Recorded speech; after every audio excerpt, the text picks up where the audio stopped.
Алейкумдей түшкө күмбөздөр кирсе эмне болот?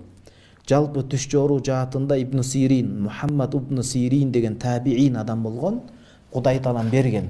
Түш жооруу ар бир адамдын колунан келе бербейт. Оңой нерсе эмес. Ар кимге түштү айтыла бербейт. Анан жакшы түштү дагы адам кызганып калат башкалар. Айта турган адамга айтыш керек. Жет ата чыккан го. Көлдөн эмес, жалпы кыргыз элинен деп айталычы жалпы. Жет атанын бири айтат, Сартеке эмне дейт? Түштүн башы казандай, мойну кылдай дейт. Бул дегени башы ооп кетет. Түштү ар дайым жакшы жакка жорганга аракет кылыш керек. Кээде коркунучтуу түш болсо, адам дем салып садака чыгарып коюш керек. Түш акысы деп коет.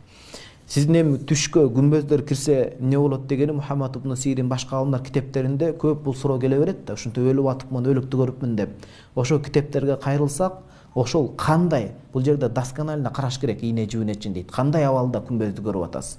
Өзүңүздүкүнбү, башка бирөөнүкүнбү, кандай абалда ошону толук изилдеп караңыз. Бирок жалпы жонунан күмбөздүн түшкө киргени жаман эмес.